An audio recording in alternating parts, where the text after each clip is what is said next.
Assalamualaikum warahmatullahi wabarakatuh. Nama saya Muhammad Tangga Kusuma dengan NPM 33311919035 dari jurusan Teknik Mesin Universitas Sultan Ageng Tirtayasa.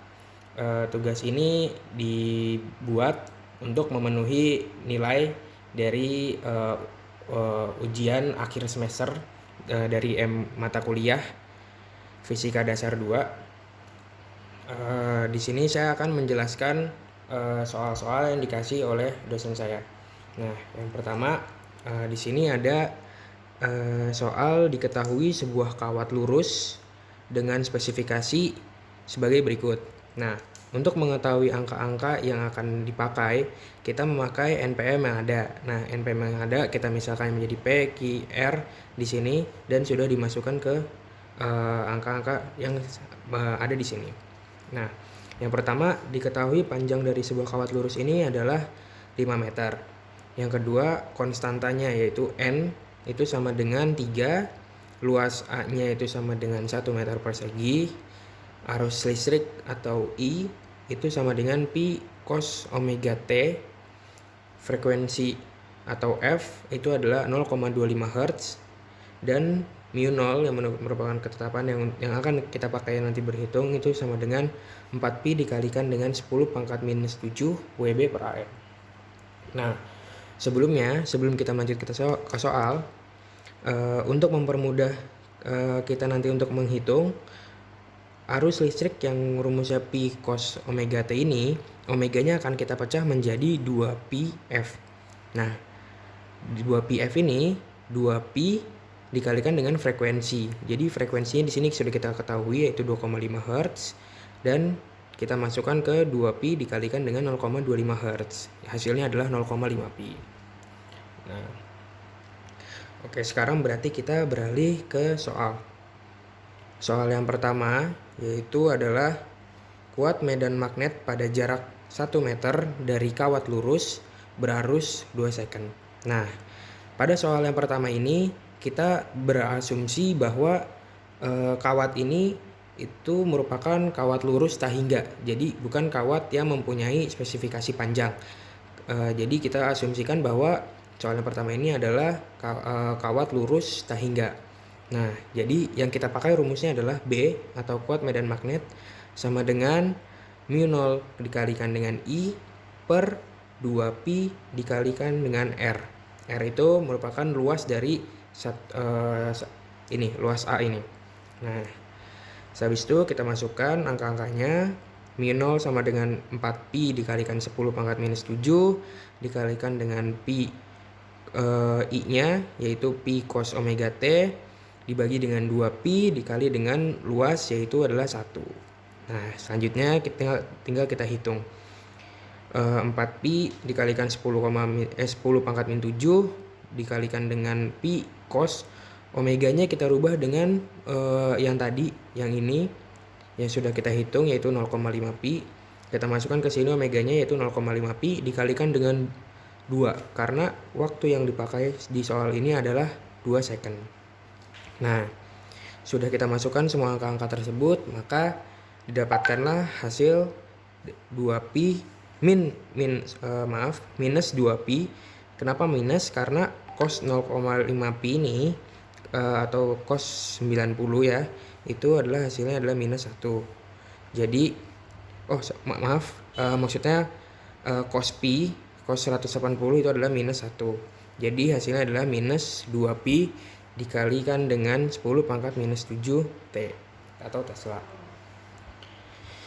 Kita beralih ke soal yang berikutnya yaitu kuat medan magnet B di pusat jika kawat lurus dibuat lilitan hingga menjadi solenoid saat 2 detik. Nah, karena ini merupakan solenoid, maka rumus yang dipakai adalah B atau kuat medan magnet sama dengan mu 0 dikalikan dengan I arus listrik dikalikan dengan N konstanta dibagi dengan panjang atau L. Nah, tinggal kita masukkan rumus-rumusnya. Tadi sudah diketahui kan seperti yang di atas angka-angkanya. Jadi 4pi dikalikan 10 pangkat minus 7 dikali dengan pi cos 0,5pi dikalikan dengan 2 dikalikan dengan 3. 3 ini merupakan konstantanya dan 2 ini merupakan waktunya, karena di sini kebetulan waktunya adalah sama, yaitu 2 detik. Dibagi dengan 5. 5 ini merupakan panjang dari ininya, kautnya. Terus sesudah itu kita mendapatkan hasil, yaitu ini. Setelah dimasukkan angkanya, kita masukkan, kita hitung, kita mendapatkan hasil seperti ini. Min 2,4 Pi kuadrat dikali dengan 10 pangkat minus 7 Tesla. Nah, kita beralih ke soal yang berikutnya, yaitu soal ketiga. Nah, di sini soal yang ketiga yaitu adalah mencari besar induktansi jika kawat lurus dibuat lilitan sehingga kawat lurus tersebut menjadi sebuah solenoida. Nah, rumus yang dipakai di sini yaitu adalah L atau besarnya induktansi sama dengan mu 0 dikalikan dengan N kuadrat atau konstanta kuadrat dikalikan dengan A atau luasnya dibagikan dengan L, yaitu panjang dari kawat tersebut. Nah, setelah kita ketahui, kita masukkan angka-angkanya, yaitu 4Pi dikalikan 10 pangkat minus 7 dikalikan dengan 3 kuadrat, yaitu adalah N-nya, konstantanya, dikalikan dengan 1 luasnya dibagikan dengan 5. 5 merupakan panjangnya. Nah,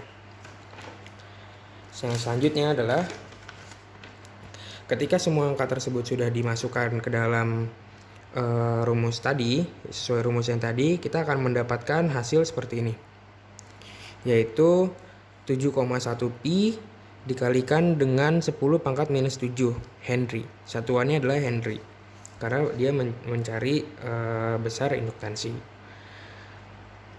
Soal yang selanjutnya adalah berapa besar energi induktansi solenoida tersebut saat 2 detik. Di sini T-nya adalah 2 detik. Jadi rumus yang akan dipakai di sini adalah U sama dengan setengah dikalikan dengan L, yaitu induktansi yang tadi, besar induktansi yang tadi, dikalikan dengan I atau arus kuadrat. Nah, di sini kita masukkan angka-angka seperti yang tadi. Setengah dikalikan dengan 7,1 Pi dikali 10 pangkat minus 7 Henry dikalikan dengan arus listrik, yaitu arus listriknya atau I-nya, yaitu Pi cos 0,5 Pi kali 2 kuadrat di sini.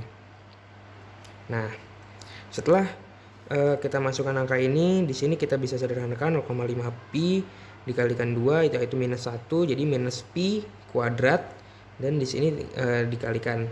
Nah, ketemu hasilnya yaitu ini. Yaitu hasilnya adalah 7,1 Pi pangkat 3 dibagi 2 dikalikan dengan 10 pangkat minus 7. Nah, soal yang berikutnya yaitu adalah besar gaya gerak listrik maksimum yang berubah hanya terhadap sudut. Di sini ada kata-kata berubah hanya terhadap sudut. Jadi rumus yang dipakai adalah epsilon ini menunjukkan besar gaya gerak listriknya atau GGL-nya sama dengan N atau konstantanya dikalikan dengan kuat medan magnet B dikalikan dengan A luasnya dikalikan dengan omeganya. Nah, omega ini adalah bentuk bahwa dia adalah terhadap sudut. Nah, kuat medan magnet yang dipakai di sini adalah kuat medan magnet yang solenoida. Nih, yang solenoida yang ini, yang tadi soal yang kedua. Nah, setelah itu kita tinggal masukkan angka-angkanya. 3 dikalikan min 2,4 Pi kuadrat dikali 10 pangkat minus 7 dikali 1 dikali 0,5 Pi. Hasilnya adalah segini, yaitu minus 3,6 dikalikan Pi pangkat 3 dikali 10 pangkat minus 7 volt. Nah, beralih ke soal yang berikutnya, yaitu adalah besar gaya listrik maksimum yang berubah hanya terhadap arus. Jadi di sini kata kuncinya adalah berubah terhadap arus. Nah, di sini rumus asal mulanya adalah dari sini, minus L atau induktansi dL per dt. Jadi dL per dt ini akan kita turunkan menjadi seperti ini. Dimasukkan di Jadi dimasukkan rumus arus listriknya P cos omega T yang nanti diturunkan dan hasilnya akan seperti ini. L dikalikan dengan P dikalikan omega dikalikan sin omega T. Nah, karena ini terhadap nah, di sini kita masukkan L-nya yaitu 7,1 Pi dikali 10 pangkat minus 7 Pi dikali 10 pangkat minus 7 dikali Pi dikali 0,5 Pi dikali sin Pi per 2 yaitu 0,5. Nah, di sini kita anggap saja omeganya ini sebagai terhadap sudut maksimum yang tadi sin 90 yaitu adalah 1. Nah, hasilnya nanti akan seperti ini, yaitu 3,55 Pi pangkat 3 dikalikan dengan 10 pangkat minus 7 volt. Nah, itu untuk nomor 1 yang tadi. Yang selanjutnya adalah nomor yang kedua. Nah, soal untuk nomor yang kedua ini adalah jelaskan klasifikasi material magnetik beserta kurvanya. Nah, klasifikasi material magnetik itu terdapat 5 jenis material magnetik. Yang pertama ada diamagnetik, yang kedua ada paramagnetik, yang ketiga ada ferromagnetik, yang kelima ada yang keempat ada antiferromagnetik, yang terakhir ada ferrimagnetik. Nah, di sini saya pertama akan menjelaskan tentang diamagnetik. Material magnetik diamagnetik mempunyai susceptibility magnetik yang kecil dan bernilai negatif. Diamagnetik merupakan sifat magnet yang paling lemah, yaitu tidak permanen dan hanya muncul selama berada di dalam medan magnet luar. Jadi material medan magnetik diamagnetik ini sebenarnya dia tidak menunjukkan kemagnetan. Jadi dia tidak tidak menimbulkan sifat magnet. Tapi uniknya dia ketika diberi medan magnet dari luar, dia akan menimbulkan dipol-dipol magnetik. Nah, diamagnetik terdiri atas atom-atom atau molekul-molekul yang tidak memiliki dipol magnet yang permanen. Terus juga jika bahan diamagnetik diberi medan magnet dari luar, maka akan muncul momen-momen dipol yang arahnya berlawanan seperti yang tadi saya jelaskan. Saat medan magnet luar dihilangkan, maka struktur atomnya akan kembali seperti semula. Nah, seperti ini gambarannya jika tidak ada medan magnet dari luar, yaitu hanya kosong, tidak ada arah sama sekali dari magnet tersebut. Jadi ketika si material diamagnetik ini diberikan medan magnet dari luar, ini medan magnet dari luarnya kita anggap saja arahnya ke sebelah kanan. Namun dipol-dipol magnet yang muncul akan menunjukkan arah yang berlawanan, yaitu menunjukkan arah ke kiri. Begitu juga sebaliknya. Begitu.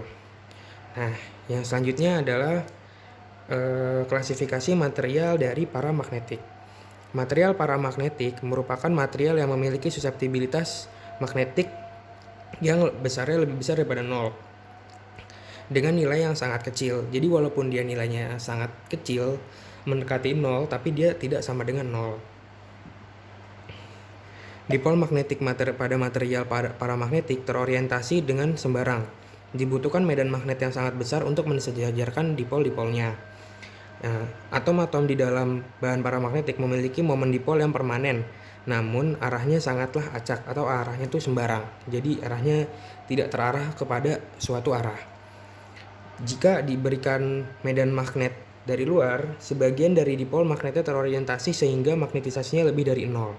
Nah, seperti ini gambarannya jika tidak ada medan magnet dari luar dan nilai magnetisasinya sama dengan 0. Jadi arah-arah dari dipol-dipolnya ini itu sangatlah berantakan atau sembarangan. Ada yang mengarah ke atas, ada yang mengarah ke bawah, ada yang arahnya serong kanan, ada yang arahnya ke kanan.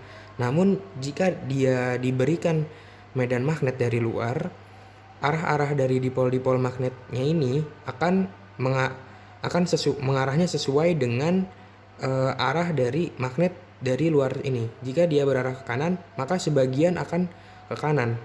Nah, jika magnetisasinya ini sangat besar, dipol-dipol magnet ini akan sejajar. Jadi mereka akan bergerak bersama arahnya, yaitu mengikuti arah medan magnet yang dari luar ini.